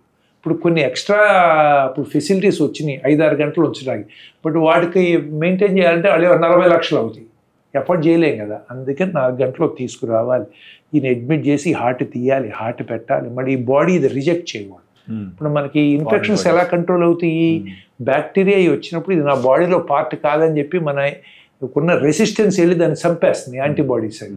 మరి హార్ట్ కూడా మనది కాదు కదా, ఇది చంపేట ట్రై చేస్తే హార్ట్ ఆగిపోతే ఉన్నది తీసేసాము, ఇది పోతుంది. సో అందుకని కొన్ని డ్రగ్స్ ఇవ్వాలి. ఆ డ్రగ్స్ డోస్ ఎక్కువ అయితేనేమో ఇన్ఫెక్షన్స్ వస్తాయి, తగ్గితేనేమో హార్ట్ చచ్చిపోతుంది. సో అందుకని జాగ్రత్తగా బ్యాలెన్స్ చేయాలి. ఇప్పుడు ఇది కరెక్ట్గా చేస్తేనండి దాదాపు 80 to 85% సక్సెస్ రేట్ ఉంటుంది. అంటే మనం సరైన టైంలో ఈ పేషెంట్ వచ్చి చేయించుకోవాలి. మరీ ముదిరిపోయినాక నడవలేకుండా వచ్చే డాక్టర్ గారు నేను ఒక 5 అరగంటలో చచ్చిపోయేటట్టున్నాను నన్ను బ్రతికించనంటే చేసేది కాదు ఇది. ఎందుకంటే హార్ట్ దొరకాలి కదా, టెస్టులు చేయాలి. అందుకని అంటే ముందలే రావాలి, వాళ్ళకి టెస్టులు చేసి మన సరైన టైంలో సరైన ఆర్గాను మనం ప్రాసెస్ చేయగలిగితే, మంచి టీము, ఆర్గనైజేషను, ఫెసిలిటీసు అవన్నీ ఉండి చేయగలిగితే 80 to 90% సక్సెస్ రేట్ ఉంటుంది. అంటే 100 మంది మనం 89 మంది ముందు ప్రాణాలతో లేస్తారు, సర్జరీలోంచి తిరుగుతారు. తర్వాత ఏంటంటే ఇది మనకి మందులు రెగ్యులర్గా తీసుకోవాలి, బ్లడ్ లెవెల్స్ చెక్ చేయాలి, ఇవన్నీ జాగ్రత్తగా చేసుకుంటే చాలామంది సర్వ్ అవుతారు. కానీ అయినా కొంతమందికి మన సైన్స్ అనేది ఎవాల్వింగ్ సబ్జెక్ట్, ఇంకా మనకి సరైన ఆప్టిమల్ డ్రగ్స్ లేవు. ఇండివిజువల్ ట్రీట్మెంట్ కాదుగా, మీకు ఇందేదో ఆయనకి ఇస్తా, ఆయనకి ఇచ్చిందో మీకు ఇస్తాం, కానీ మీకు కొన్ని మందులు పడతాయి, కొన్ని మందులు పడవు, కొంత డోస్ సరిపోతుంది, కొంత డోస్ అలాగే మనకి ఇంకా తెలియదు. అందుకని ఏంటంటే పర్సనలైజ్డ్ కాదు కాబట్టి కొంత మందులో రిజెక్షన్స్ వస్తాయి, ఇన్ఫెక్షన్స్ వస్తాయి. 1 year తిరిగేటప్పటికి సక్సెస్ అయిన వాళ్ళు 70-75% బాగుంటారు. 10 ఏళ్ళు అయ్యేటప్పటికి సక్సెస్ అయిన వాళ్ళు 40 to 50% బ్రతుకుంటారు. ఇప్పుడు నాకు సర్జరీ అయిన తర్వాత 15 ఏళ్ళు దాటిన పేషెంట్ ఉన్నాడు విజయవాడలో. బిజినెస్ చేసుకుంటున్నాడు, నార్మల్, పిల్లల్ని చదివించుకుంటున్నాడు, అంతా నార్మల్ ఉంటాడు. అట్లాగే 10 ఏళ్ళు 12 ఏళ్ళు దాటినాడు ఉన్నారు. మరి ఒక ఆయన 10 ఏళ్ళు 72 years ఆయన చేస్తే 10 ఏళ్ళు ప్రతి సంవత్సరం అమెరికా వెళ్ళి వచ్చేవాడు, గ్రాండ్ చిల్డ్రన్ చూసుకుని వచ్చేవాడు. ఇప్పుడు ఎట్లాగే బెంగళూరులోను, తెనాల్లోను, గుంటూరులోను, వైజాగ్లోను హెల్తీగా హ్యాపీగా ఉన్నాడు. సేమ్ టైం ముందు సరిగ్గా తీసుకోక, కానీ తీసుకున్న బాడీ కనుక సరిగ్గా సూట్ అవ్వక నెలకో 2 నెలలకు 6 నెలలకు చనిపోయినాడు. సో ఖచ్చితంగా అసెస్ చేయలేము. బట్ వాళ్ళకి ఇది తప్పితే మార్గం లేదు. ఇప్పుడు వాళ్ళు ఫ్యామిలీని చూసుకుంటున్నారు, సక్సెస్ఫుల్గా బిజినెస్లు చేసుకుంటున్నారు, ఇవన్నీ చేయాలి. Like you and like me they lead normal life. ఇది ఒక్కటే మార్గం అనమాట. సో కొంతమందికి ఇది బూను, కొంతమంది చనిపోతారు, బట్ చచ్చిపోయే వాళ్ళని చాలామందిని బ్రతికించడానికి పనికొచ్చేది అనమాట. ఇది ఇలాంటివి ఉంటాయి అనమాట. దీంతో ఏంటంటే ఇప్పుడు హార్ట్ ట్రాన్స్ప్లాంట్ చేసిన వాళ్ళ గేమ్స్ ఉంటాయి ఇప్పుడు ప్రపంచం మొత్తం మీద. ఆ గేమ్స్లో పరిగెత్తే వాళ్ళు ఫస్ట్ వచ్చేవాళ్ళు, సెకండ్ వచ్చేవాళ్ళు ఉన్నారు. ఇప్పుడు ఆల్నీ ఇన్స్టిట్యూట్లో ఒక ఆయన చేయించుకున్నాడు, 25 ఏళ్ళు సర్వే అయ్యాడు. ఇప్పుడు నా గుంటూరులో నేను గవర్నమెంట్ హాస్పిటల్లో చేశాను. ముందు ఇప్పటికీ నా ట్రస్ట్ ద్వారా సపోర్ట్ చేస్తాను. దాదాపు ఇప్పుడు 10 ఏళ్ళు అయింది. ఈజ్ డూయింగ్ డ్రైవర్, కార్ డ్రైవర్గా పని చేసుకుంటున్నాడు, వెళ్తున్నాడు. సో అందుకనంటే it gives a beautiful life, good quality life to some people. But దానికంటే ప్రజలు టైంకి రావాలి. చాలామంది డాక్టర్లకే తెలియదు దీని గురించి. సో అందుకని టైంలో వస్తే it's a great surgery, people do very well. But చిన్న లిమిటేషన్ ఏంటంటే మనకి ఆర్గాన్ కావాలి కదా, ఈయన బ్రతికించాలంటే ఇంకోటి ఎప్పుడు చచ్చిపోతాడా అని చూస్తున్నాం. Ethically wrong. బట్ ఏంటంటే మన నేచర్లో యాక్సిడెంట్లు అయి ప్రతిరోజు 500 మంది చచ్చిపోతారు మన దేశంలో యాక్సిడెంట్లు అయ్యి. వీళ్ళందరూ కూడా పొటెన్షియల్ డోనర్స్ కదా. ఈ యాక్సిడెంట్లు తగ్గాలని కోరుకుంటాం, కానీ రోడ్లు బాగా పెరుగుతున్నాయి, వెహికల్కి స్పీడ్ పెరిగింది. మరి యాక్సిడెంట్లు మనం ఆపలేం, బ్రతుకున్నంతకాలం ఇది జరుగుతాయి.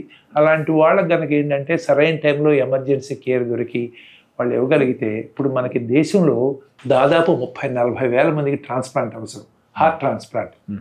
కానీ ఎన్ని జరుగుతున్నాయి? 100 నుంచి 150 జరుగుతుంది. కాబట్టి donor supply is a problem. అందుకని ఇప్పుడు ఆర్టిఫిషియల్ మెషిన్స్ వస్తున్నాయి, కానీ ఇంత బాగా పనిచేయవు. మరి 20 లక్షలు 25 లక్షలు ఖర్చు అయింది, ₹1 కోటి దాని ఖరీదు. Affordability is an issue. పైగా లాంగ్ టర్మ్గా, అందుకని 70 ఏళ్ళు 75 ఏళ్ళు బాగా డబ్బులున్న వాళ్ళు వచ్చి కూడా వాళ్ళకి పెడతాం. వాళ్ళు 2 ఏళ్ళు 3 ఏళ్ళు 5 ఏళ్ళు ప్రొలాంగ్ చేయడానికి మనకు వస్తుంది.